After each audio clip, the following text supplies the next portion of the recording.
Machinery दे रखी है आपको। Opening value 50,000, closing 60,000, accumulated depreciation opening value 25,000, closing value 15,000। और एडिशनल इन्फॉर्मेशन में दे रखा है कि ड्यूरिंग द ईयर एक मशीन जिसकी कॉस्टिंग है 25,000 रुपये और जिसपे अब तक 15,000 रुपये डेप्रिसिएशन लग चुका है, उसको 13,000 का बेचा गया। तो यहाँ मैं बता दूं बच्चों कि पहले आप मशीनरी जिसको बेचा उसकी बुक वैल्यू निकाल लो। 25 से उसकी कॉस्ट है, एक्यूमुलेटेड डेप्रिसिएशन 15 है, तो उसकी बुक वैल्यू आ जाएगी 10,000 और सेलिंग प्राइस है 13,000। तो साफ नज़र आ रहा है कि गेन हो रहा है 3,000। ठीक है बच्चों। अब रही बात मशीन की परचेज निकालने की, तो मशीनरी अकाउंट बना के निकाल लेते हैं हम लोग। ठीक है बच्चों। और बाकी एक्यूमुलेटेड डेप्रिसिएशन अकाउंट बनाने की जरूरत नहीं पड़ेगी क्योंकि क्वेश्चन में हमसे सिर्फ cash flow from investing activities मांगा गया है। एंड मैं आपको बता दूं बच्चों, यह है question number 26 of the book T S Grewal. Chapter का नाम कैश फ्लो स्टेटमेंट और जो एडिशन ऑफ द बुक है वो 2022 है। ये देख लीजिए बच्चों किस तरह से वो अकाउंट बनाया जाएगा मशीनरी का। ठीक है बच्चों। तो ये देखिए बच्चों, उसकी ओपनिंग वैल्यू थी 50,000 जो कि ये रही। उसकी क्लोजिंग वैल्यू 60,000 जो कि ये रही। और रही बात उसके क्या कहते हैं, जो मशीन बेच गई उसके एक्यूमुलेट तक की, वो था आपका 15,000, वो ये रहा। ये उसकी सेलिंग प्राइस 13,000, वो ये रही। ये उसका गेन ऑन सेल 3,000, वो ये रहा। और जो भी बैलेंसिंग वगैरह वो परचेज आ जाएगी। 60 और 15 75 और 13 होता है 88,000। 88,000 में से 53 कम कर दो, उसकी परचेज आ गई 35,000। तो परचेज आ गई 35,000। अब हमें क्या निकालना है, केवल cash flow for investing activities. वैसे तो मैं आपको ओरली बता देता हूँ, परचेज माइनस में आ जाएगा, सेल प्लस में आ जाएगा, इन्वेस्टिंग एक्टिविटीज़ में आंसर आ जाएगा 22,000। तो cash flow from investing activities आपका 22,000 आएगा नेगेटिव, यानी आप कह सकते हैं cash used in investing activities या फिर cash outflow from investing activities. बनाकर दिखाऊं बच्चों, या आपको आ गया समझ में ये चीज़? बना ही देता हूँ। देखिए बच्चों, cash flow from investing activities, लिखिए यहाँ पर पर्टिकुलर्स और अमाउंट।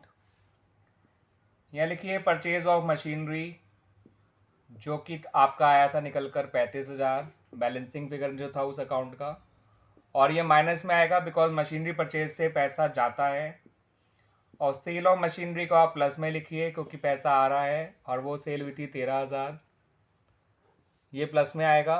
तो इनका नेट डिफरेंस जो आ रहा है वो आ रहा है 22,000 नेगेटिव, यानी ये आंसर है cash used in investing activities. और ये हमारा क्वेश्चन कंप्लीट हो गया। दिस वाज क्वेश्चन नंबर 26 जो मैं आपको बता चुका हूँ बच्चों। अब जो मैं आपसे क्वेश्चन डिस्कस करने जा रहा हूँ ये है question number 28 of the book T S Grewal, edition 2022।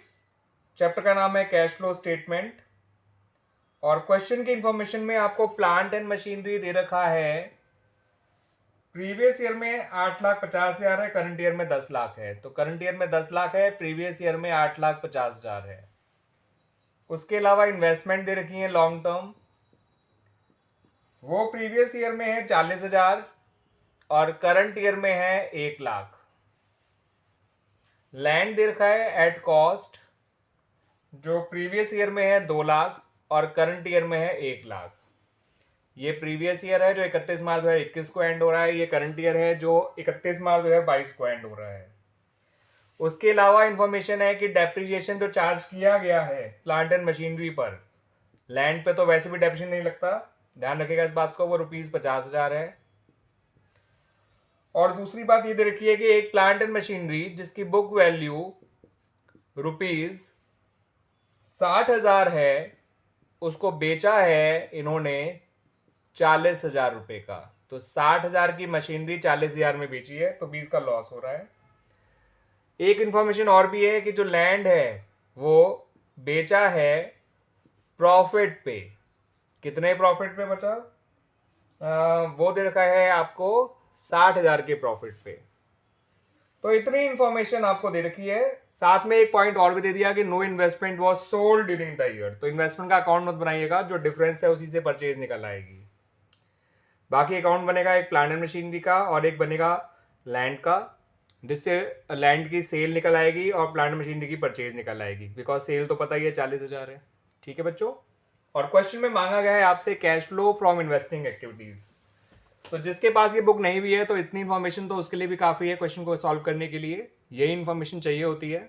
ठीक है, वो मैंने लिख दी है आप लोगों के लिए, तो अब आप इसका क्वेश्चन का सॉल्यूशन देख लीजिए। तो पहले प्लांट एंड मशीनरी अकाउंट बना लेते हैं। फॉर्मेट में आपको ढंग से बता ही चुका हूँ बच्चों, तो मैं बेशक आप शॉर्ट में लिखूंगा अब आपका लिए, लेकिन आपको पूरा कंप्लीट में लिखना है प्लांट एंड मशीनरी अकाउंट। यहाँ पे पर्टिकुलर लिखिएगा अमाउंट, पर्टिकुलर अमाउंट, और फिर लिखिएगा टू बैलेंस ब्रॉट डाउन, जो कि था 8,50,000।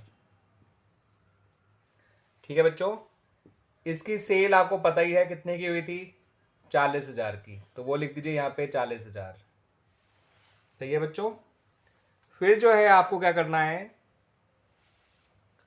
उसको बेचने पे आपको लॉस हुआ था 20,000 का, तो by loss on sale of machinery लिख दीजिए, by loss on sale of machinery, जो कि आया था 20,000। डेप्रीशिएशन लिख दीजिए, जो डेप्रीशिएशन चार्ज किया था आपने, वो डेप्रीशिएशन था 50,000, वो लिख दीजिए यहाँ पर। ठीक है बच्चों, क्लोजिंग बैलेंस यहाँ लिख दीजिए, जो कि था आपका 10 लाख रुपए, तो 10 लाख यहाँ लिख दीजिए। ठीक है बच्चों, जो भी बैलेंसिंग फिगर है वो मशीन की परचेज ही निकल कर आएगी। ठीक है बच्चों, बैलेंसिंग फिगर के तौर पे, तो 10 लाख, 10 50, 10 70, 11 10, 11,10,000 तो ये आ गया, 11,10,000 सॉरी। ठीक है बच्चों, समझ जाइएगा 11,10,000। तो इस 11,10,000 में से 850 माइनस कर दीजिए, तो आपका 2,60,000 की परचेज आ जाएगी प्लांट एंड मशीनरी की। तो इस तरह से प्लांट एंड मशीनरी की परचेज भी आ गई और सेल भी आपको पता है 260 और 40। इन्वेस्टिंग एक्टिविटी में सिर्फ यही काम आएंगे और कुछ नहीं काम आएगा, ध्यान रखिएगा बच्चों।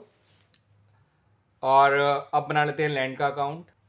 अब लैंड का अकाउंट जब बनाएंगे तो बच्चों ध्यान रखिएगा, ये रहा लैंड का अकाउंट। ओपनिंग बैलेंस यहाँ लिखिएगा, क्लोजिंग बैलेंस यहाँ लिखिएगा, to balance brought down, by balance carried down, particular amount, particular amount. ठीक है बच्चों, प्रॉपर फॉर्मेट के साथ बनाइएगा आप लोग।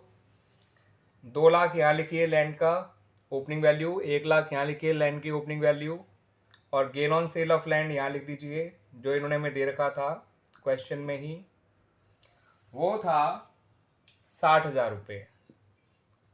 ठीक है बच्चों, अब देखिए जो भी बैलेंसिंग फिगर है वो सेल ही निकल कर आएगा और कुछ आ ही नहीं सकता निकल के। ठीक है, परचेज की पॉसिबिलिटी वैसे ही खत्म हो गई, डेप्रिसिएशन इस पर लगता नहीं है। अब गेन हो गया तो लॉस की पॉसिबिलिटी खत्म हो गई। तो 260 में से 1 लाख कम कर दीजिए, वो by bank sale of land आ जाएगा 1,60,000। ये आपका बैलेंसिंग फिगर हो गया जो आपने ढूंढ के निकाला। टोटल 2,60,000 लिख दीजिए। तो इस तरह से हमारा लैंड का अकाउंट भी बन गया बच्चों। क्लियर बच्चों। Now come to cash flow from investing activities. अब जब cash flow from investing activities बनाओगे आप बच्चों, तो cash flow from investing activities, तो उसमें सबसे पहले लिखिए परचेज ऑफ मशीनरी या प्लांट एंड मशीनरी। अब purchase of plant and machinery आप जानते हैं बच्चों माइनस में आई थी 2,60,000 रुपये। उसके अलावा परचेज एक और चीज़ की हुई, इन्वेस्टमेंट की, वो मैंने कहा था बिना अकाउंट बनाए आप देख सकते हैं कि वो 40 से 1 लाख हुआ है और सेल कोई हुई नहीं है, तो वो परचेज 60,000 हुई होगी, ये भी माइनस में आएगा बिकॉज परचेज करने से पैसा जाता है। अब सेल ऑफ मशीनरी लिख लीजिए, सेल ऑफ मशीनरी आई थी 40,000 की। ठीक है बच्चों, ये ब्रैकेट में मत लिख दीजिएगा गलती से भी, ये प्लस का आइटम है। और सेल ऑफ लैंड वो भी प्लस का आया था 1,60,000, वो भी प्लस में लिखिएगा। तो 1,60 और 40 2 लाख और 3,20 नेगेटिव है, तो ओवरऑल आंसर नेगेटिव आया 1,20,000, जो कहलाएगा cash used in investing activities. और इस तरह से हमारा ये क्वेश्चन नंबर 28 कंप्लीट हो जाएगा बच्चों। ठीक है, टी.एस. ग्रेवाल, एडिशन 2022, चैप्टर का नाम कैश फ्लो स्टेटमेंट, एंड मेरा नाम Praveen sir, and I am your accounts teacher.